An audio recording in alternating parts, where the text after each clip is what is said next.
Time for WhatCulture here at WrestleCon with Dennis Knight and Henry Godwin. How are we doing, my friends? Awesome. That's what Great. I like. That's Great. what I like to hear. So, I want to carry on the conversation we were just having. Excuse me. No, I'm just... Okay, yeah. Henry, I want to bring into this as well.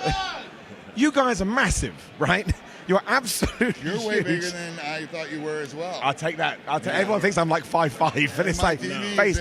But the thing is, it's like from your era, it was obvious that you were big guys, right? You could tell that. But I don't think it ever came across how every single person was like 6'5", 6'6", and just built like absolute monsters. Yeah. So how is that for you? Because I know nowadays, as wrestling has got a little bit smaller, you walk into a locker room and you feel like... A little.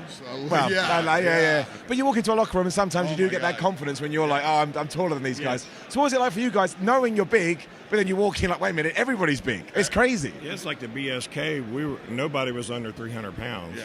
You know, it was just, and we're just used to big guys, and we work like big guys.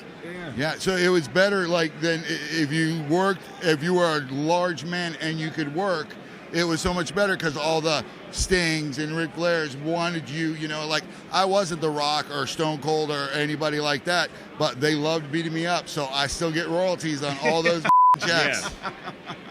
And what do you think about how sort of the industry has evolved today? I mean, it's always good and bad. Do you prefer it from back then? I mean, what's your opinions on it? I'll let the old man say it, and then I'll tell you. I loved our era. I mean, it's totally different now, and I don't know, I enjoyed it. That's why he was the talker of the group, right? Yeah. No, it's, I mean, a lot of the older guys have gotten, you know, heat, Taker and all that. It can't be the way it used to be, unfortunately. And you got guys like Adam Cole and that who are phenomenal, flip-flop, boom, boom, boom, boom, and everything. But it is a different era where, like, we went and we wrestled and then we had a beer and then we had something else and something else. And nowadays they go and they go back to their room and play video games and that, which is great because I'm sure they're getting arrested a lot less than we did. and not having women show up going, hey, yeah, remember me about 9 months ago? I'd like you to meet somebody. And you're like, okay. All right. And you just go, yeah. So I just want to say this really quick. I am the biggest WhatCulture fan in the world. I was telling him when I get up in the morning, I watch this guy to see whether or not I should download the show. And WhatCulture Horror, shout out too. Love it. Great show. It's too much. I can't press. Well, no, because right, let me just go into it. I used to watch you two when I was a kid. I said this to you before we started talking. And the Godwins they are a part of the conversation today, right? Everyone remembers all the stuff with the pig slot and all those crazy kind of stuff Good that he did. boys. Exactly. Did you ever think it would, because even like Southern Justice, right? Did you ever think this would still be something that people were talking about? I mean, it is 20 years later, quite legitimately. Well, honestly, I'll say this. We get to do these things. WWE flies us in and all that. Maybe not because we're the Godwins, more so because we're Undertakers buddies. But I'll take it. Yeah, I mean, you know, it's great to, like, I am just marking out over, you know, Rock and Roll Express and Hung and all these guys. Repo Man, you know what I mean? Damn right. I'm over there. Did you see him? Oh, I talked to him. I love Repo. I told him how much I loved him, and he was really, really nice. Did you see Undertaker go? Of course you were. You were there. What did you think about it? I thought that sort of first 10 minutes. Jesus Christ, no. Yeah. I thought that was a real moment. That 10 minutes when he was just stood there, taking all the noise was amazing. The greatest thing is he was in character for so many years, and then now the people get to see what we saw all those years in the cars and everything. He is just the most genuine, greatest guy. I mean, and it shows. Look, it basically could have had just a Hall of Fame with him in it, you know, last night. But great for the Steiners, and one of my all-time favorite opponents, Vader, rest in peace, and Sharmell. I love Booker, and you know everything Sharmell did for the women's business was fantastic too, though. I mean, we were saying as well, just because you know we're so far removed from what's going on behind the curtain. I didn't even know that the man Mark Calloway had that in him, because we've never seen it. Even when he's doing press interviews, he's very smart, he's very reserved. He gives you a little bit, but that was him, I assume, as you on the gimmick. Yeah, but that was just him. That was him, and we've never seen that. And he's such a funny guy too. He was, Funny, got a big heart. So yeah, we did a table for 5 thing. They flew me in a little late, but I've seen a few of their episodes where it's like Bradshaw and them sitting around talking and telling everything. I walked very in, professional. very professional. Walked in, it was Taker, Rikishi, Godfather, Me and him, they had a bottle of Jack Daniels, and it was gone by the end. We were playing dominoes. There was more F-bombs.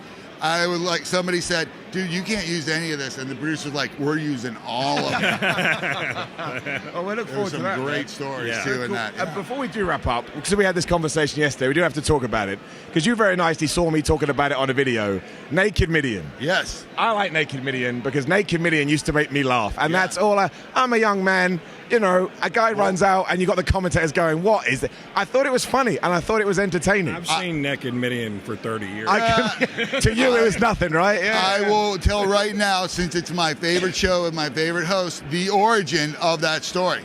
Kurt Angle would get out of the ring, come back, get in the shower, and then just kind of hang around naked, you know? It was like a joke.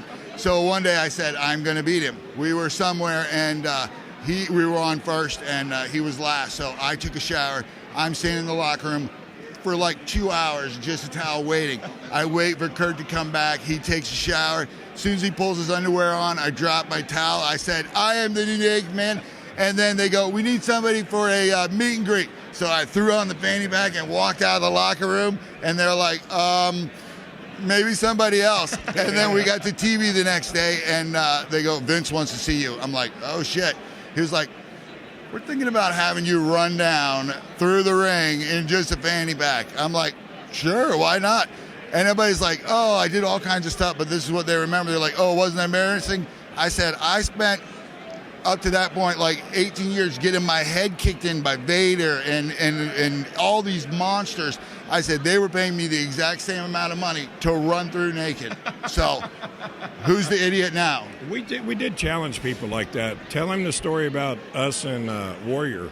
He always God, Warrior was a great guy, but he was very like he would hide. He would find his own dressing room and everything like that. So when closet somewhere, he came back for the thing with WrestleMania with Hunter and everything, and Hillbilly, he told us, he goes, wherever he goes, you guys got to follow him. Wherever he puts his stuff down. So we would do that and everything until we finally got him to stop hiding and then come sit into the locker room with us. We would walk in this little closet. Yeah.